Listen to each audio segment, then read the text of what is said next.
Good evening, I'm Katerina Georgieva. Here's what's making news right now. They told me, Natalia, no worries, just bring your family, do the paperwork. I'm ready to give you a house. I wasn't shocked, absolutely. They need to be close by because for living purposes, I depend on them for groceries, to get my medication, to get to doctor's appointments. I can't believe it's over, man. I just can't. Ontario now has vaccines and medications. The last 5 minutes were really tough. Thanks for joining us. We begin tonight with a woman in LaSalle who is opening her home to strangers. Her act called a miracle by the family set to move in. The CBC's Chris Ensing has the story of a family fleeing Ukraine, a daughter's stressful search for a safe space in Canada, and the blessing she found in our backyard. You can take all the art stuff out of this room. Mary Lambros is getting ready for house guests. Just keep putting them in there till we can go through them. They were really showing the blood and guts of what was going on, and it just ripped my heart out. Lambros was watching war in Ukraine, wondering what she could do to help. She found Ukraine Takes Shelter, a website connecting refugees to housing around the world. She posted her home just as Natalia Kurchenko was losing hope. All relatives, my parents, mother and father, and my brother, and my cousins, that's all my family, they all lived in Ukraine happily.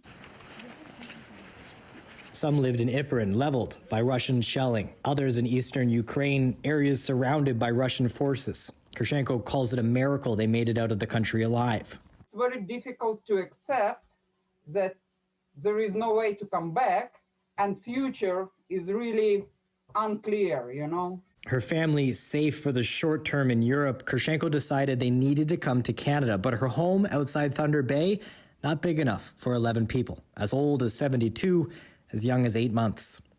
And after 2 weeks of, active internet searching, Googling, I actually lost my hope to do this. Then she heard about this site, Ukraine Take Shelter, the first ad that she saw. I can accommodate up to 14 people.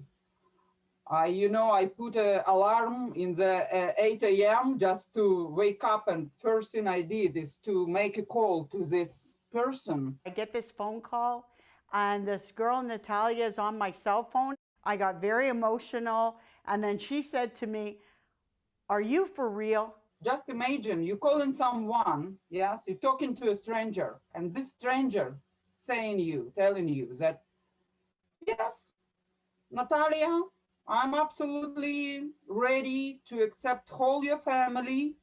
You know, it's something like a miracle. It was for me like a miracle. She said, "Mary, that's not a house, that's an apartment building." And I said, "Well, that's my house, so you're more than welcome to come and stay with me." Kurchenko's family will start arriving mid-April. Lambros says they'll be greeted by donated clothes, gift cards, and a community offering to help however it can.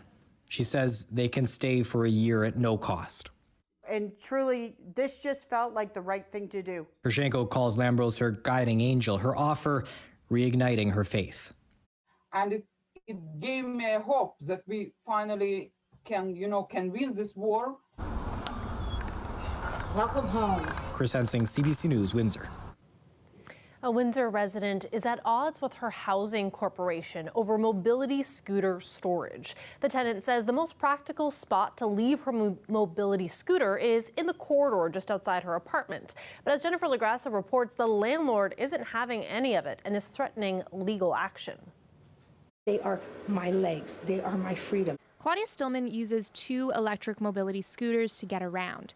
This is the main one, and she says this smaller one fits into some buildings better and is for when the other is being serviced.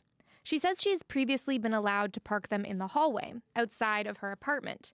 But in the last few years, she's had a number of notices telling her they must go. The building owners, the Windsor Essex Community Housing Corporation, say keeping the devices in the hallway violates the fire code, and so they must be stored inside her unit.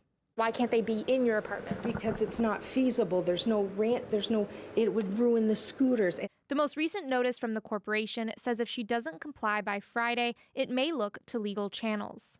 I don't want a legal battle. The Community Housing Corporation is supposed to be for the people, not against them, especially the handicapped. It's not right. But the company says the scooters are a fire hazard, which is why no personal items can be in the hallway. We have always done our best to accommodate Ms. Stillman and her particular situation. We're not trying to restrict her access. We're just asking Ms. Stillman to do what all other residents are required to do, which is to keep the accessibility devices within her own unit. Windsor Fire's Chief Fire Prevention Officer Mike Costi says he has zero tolerance for fire code violations. Imagine if we got how many people are in that hallway, 5 people in the hallway, and they all want to put 6 scooters out in the hallway.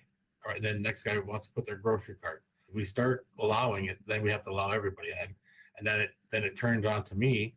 But I'm just following what the fire code says. He added that exceptions are made on a case-by-case basis. One advocate says this is an example of how fire and building codes don't consider people with disabilities. We live in a society we're entitled to equality and full participation and full inclusion. But for too long, we've had these codes which fail to effectively take into account our needs. Now, the Human Rights Code prevails over them. According to the Human Rights Code, Lipovsky says landlords have a duty to accommodate people with disabilities up to the point of undue hardship. The company says it hopes to work this out with Stillman and not have to escalate the situation. Jennifer LaGrassa, CBC News, Windsor. COVID-19 is once again on the rise in Windsor, Essex. That's according to a number of indicators, including wastewater data. The group behind the research says they first noticed the increase late last week, and it's continued into early this week. The University of Windsor team has been working around the clock to keep up with demand, especially since the Omicron wave, when access to clinical testing became very limited. People have put off taking time off, for example. Because we've increased frequency of testing, and we've had, we have reliance of not just Windsor and Windsor Essex, but we're also working with municipality of Chatham-Kent, the city of Thunder Bay. We were hoping it was just going to be Omicron, and when we started to see Omicron subside, we were, really hoping to take a breath. But this apparent 6th wave that's sweeping across the province and across the country isn't giving us that time. McKay says they've added more university students to the team to help with the demand. And as for whether this spike will reach the same levels as Omicron, he says it's still too soon to tell.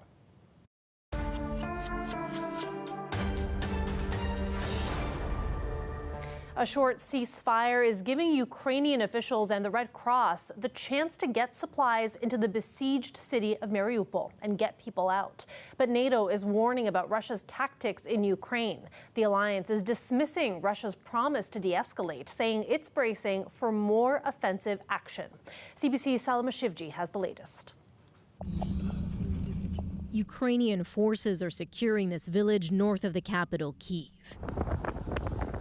retaken from Russian troops after intense fighting, picking through all of the ammunition left behind.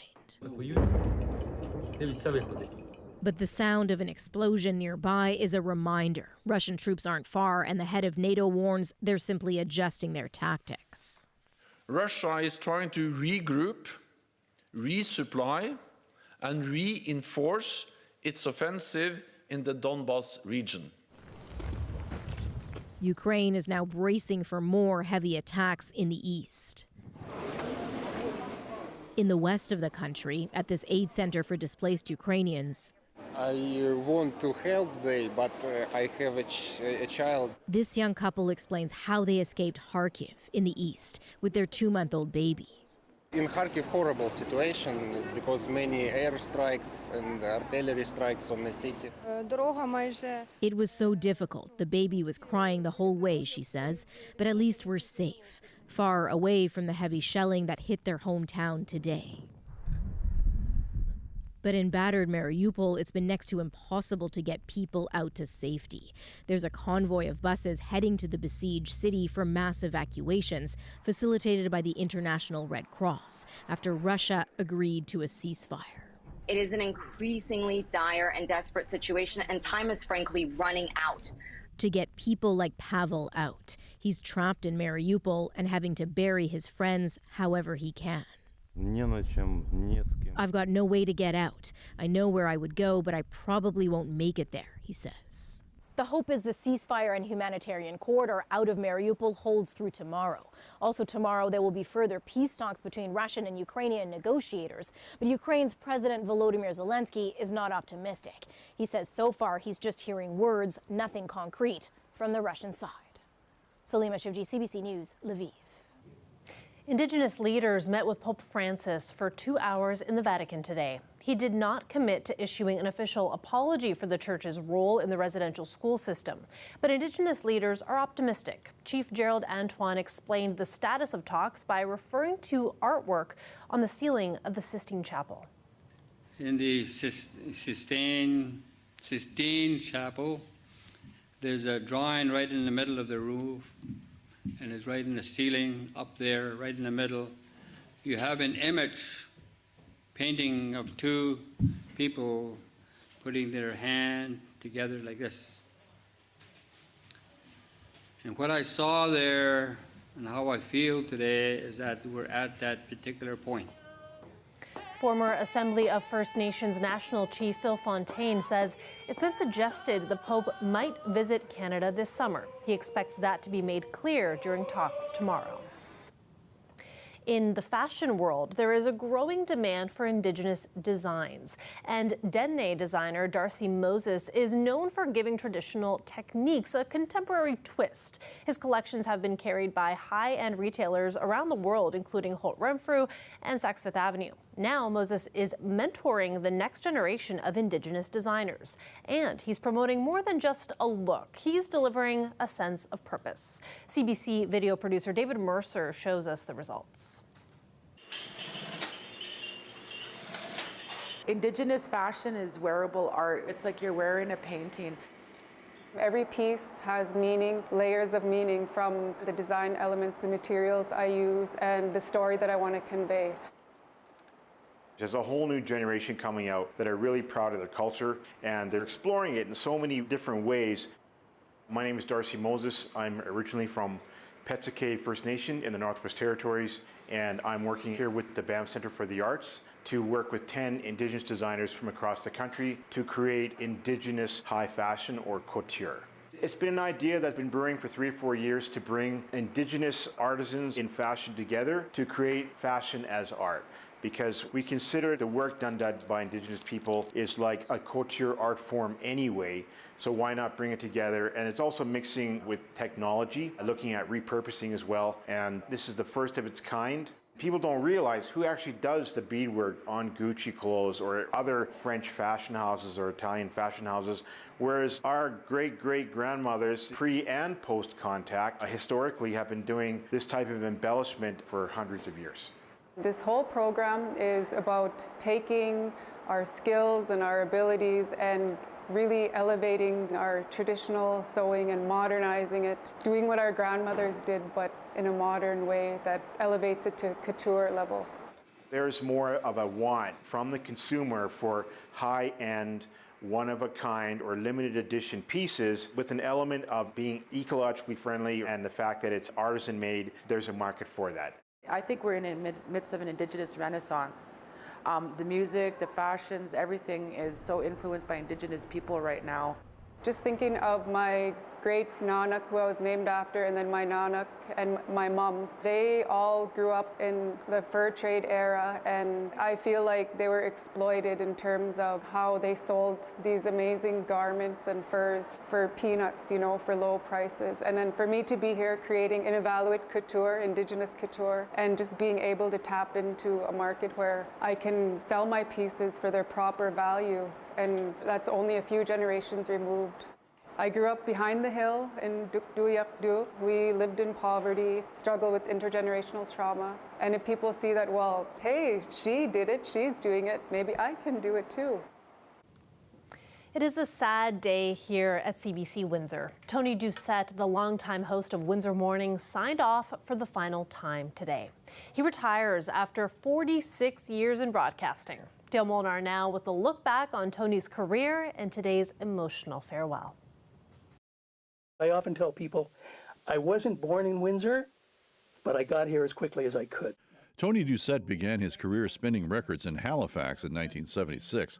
He spent 8 years at various radio stations in the Maritimes where he grew up, including one where he influenced another notable CBCer. And I still remember so much about that. First of all, how incredibly kind and patient you were. I had a million questions about broadcasting, and you always had answers. It's also where he married his wife, Alma. She and Tony's daughters, Jessie and Jamie, and grandson Jack, joined him in the studio for the last show this morning. The man the opposition is keeping a close eye on this year is this guy.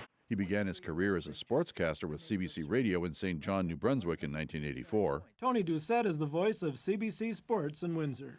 And then came to CBC Radio in Windsor in 1989. You've heard that cliche about the fly on the wall. We're going to be the fly on the wall. And then in 1994 made the switch to TV sportscaster when CBC Television News returned to Windsor. He worked with MPP Percy Hadfield, who was a reporter then. Well, what I remember most about Tony, he was one of the best storytellers. He was in sports journalism on television, but he was an excellent writer and one of the best storytellers we had. He took over from Paul Vasey on CBC's morning show The Early Shift in 2006. Outgoing producer Robin Brown, who also retires today, worked with him for 10 years.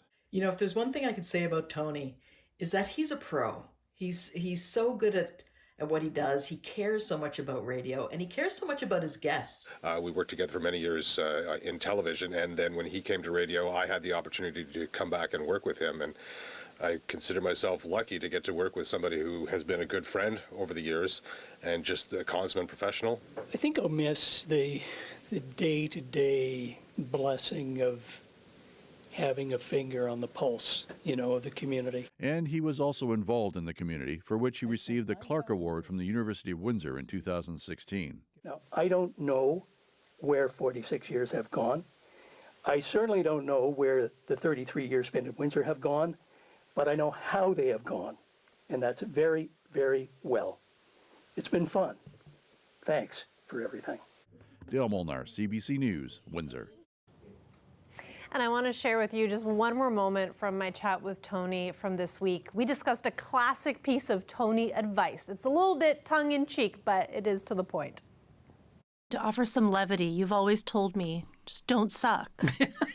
That's been my mantra, right? I coached soccer for a whole bunch of years, as you know, and beyond the tactics of the game and the strategies and everything, the last thing I would always say to my players before they took the field, would say, now get out there and don't suck. So just don't. That's my best advice. I think you can take that home with you. I think anybody can take that home with them. I agree. It's a secret. I think it's a secret to a successful career. Tony, I live by it now. Don't suck. Tony, we're really going to miss you. Congratulations and best of luck with your retirement. And when we come back, we are going to take a look at the impact of those super strong winds from earlier today. Colette will be here. Stay with us.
It was windy in Windsor today. In fact, it was very windy in Windsor today. A special weather statement was upgraded to a warning because of strong winds in Windsor, Essex, Chatham-Kent, and Sarnia-Lambton. And we have some images for you here. Look at some of the damage that these winds caused. And Colette is with us now. You know, just take a look at this car. It's been crushed by a toppled tree. It's unbelievable. And Colette, I mean, you warned us about these strong winds, but just how bad did it get? Yeah, I hate seeing that when you have some limbs or a tree trunk vulnerable like that, and then it doesn't take much when you've got winds this strong. Well, let me show you, Katarina, and everyone at home how strong the winds were. Now, Sarnia didn't even make my board because only 80 kilometers an hour.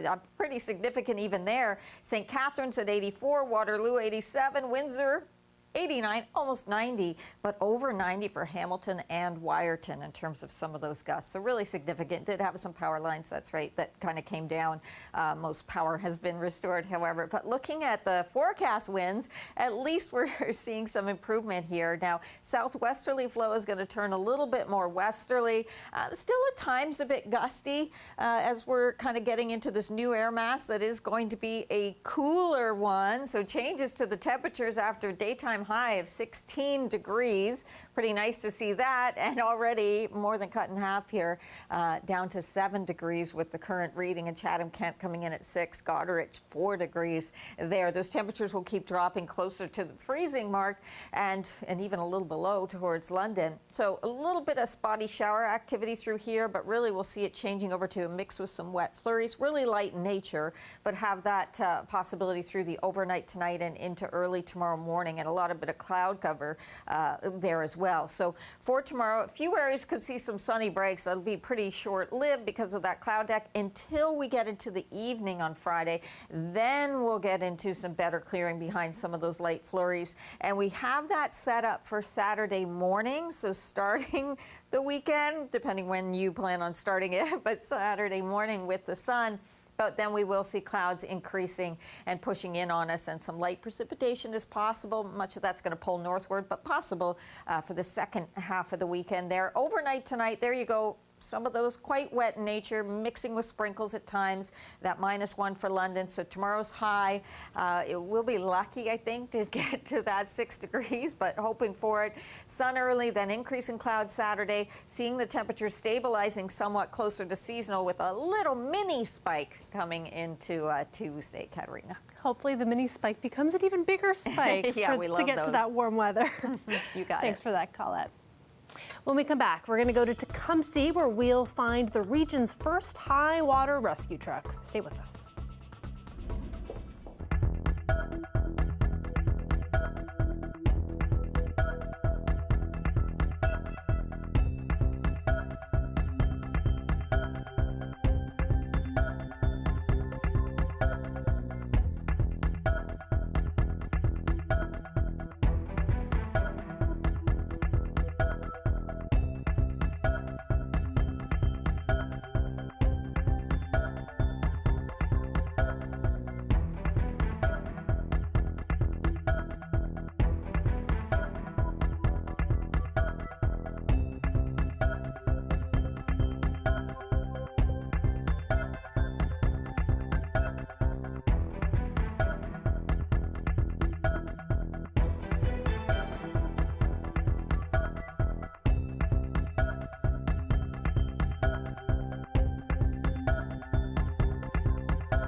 Welcome back. There are some new wheels in town. Tecumseh Fire has unveiled the region's first high water rescue truck.